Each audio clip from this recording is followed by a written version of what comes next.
Hello friends, নানান ব্যঞ্জনে তোমাদের সকলকে স্বাগত জানাচ্ছি। দূরের বন্ধু, কাছের বন্ধু সকলকে। এখন দেখো এখানে চাপিলা মাছ নেওয়া হয়েছে, এখন এগুলোকে কেটে নেওয়া হবে। এগুলো তো ঘরোয়া রান্না, এগুলো কোনো বড় সড়ো রেসিপি না। তো এইভাবে কেটে নেওয়া হয়েছে, ভালো করে ধুয়ে টুয়ে নিয়েছি। এখন এর মধ্যে লবণ দিয়ে দিলাম, এখন একটু হলুদ দিয়ে দেবো।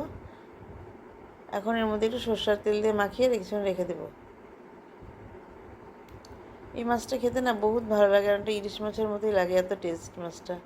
দেখো তেল দিয়ে মেখে কিছুক্ষণ রেখে দেবো। এখন মেখে রেখে দিয়েছিলাম। এখন দেখো কড়াইতে তেল দিয়ে আমি এখন মাছগুলোকে ভেজে নিচ্ছি। ভেজে মানে সেরকম না, হালকা হালকা করে এপিস এপিস করে নেবো, একদম স্টিম কম দিয়ে নিয়েছি। একটু এই পাশ ওপাশ করে নেব। আর এখানে দেখো শস্য আর পোস্ত, এটাকে এখন বেটে নেব। তো মাছগুলো এখন সব ভাজা হয়ে গেছে। এখন দুটো শুকনো লঙ্কা ফোড়ন দিয়ে নিলাম, শুকনো লঙ্কাটা ভেজে গিয়েছে। এখন এর মধ্যে কালো জিরা ফোড়ন দিয়ে নেব। একদম সিম্পল রান্না, কিন্তু খেতে খুবই ভালো লাগে। কালো জিরা দিয়ে এখন এই যে শস্য পোস্ত কাঁচা লঙ্কাটা দিয়ে দিলাম, বেটে দিয়ে এখন এর মধ্যে একটু লবণ দিয়ে দিলাম। লবণ দিয়ে এখন এর মধ্যে একটু হলুদ দিয়ে দিলাম। হলুদ দিয়ে এখন ভালো করে একটু মিশিয়ে নিচ্ছি। এখন এর মধ্যে মাছগুলোকে দিয়ে দেব।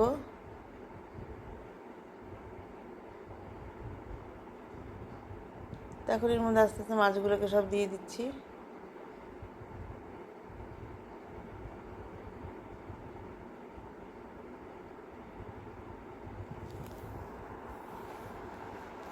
এইভাবে আস্তে আস্তে সব মাছগুলোকে অল্প অল্প করে দিয়ে দিচ্ছি। আর একটু আছে, সেটুকুন দিয়ে দেবো এখন।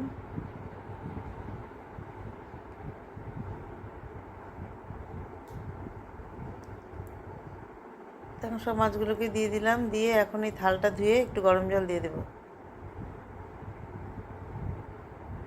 এখন থালের মধ্যে একটু গরম জল দিয়ে এখন এর মধ্যে জলটা দিয়ে দিলাম।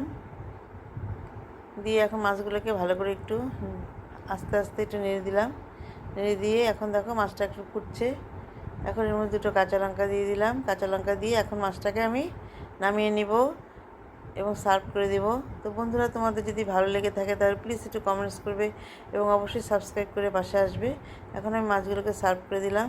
তো বন্ধুরা, তোমরা সবাই যেন ভালো থাকো, সুস্থ থাকো এবং অবশ্যই আমার পাশে থেকো। আমিও তোমাদের পাশে থাকবো। নমস্কার।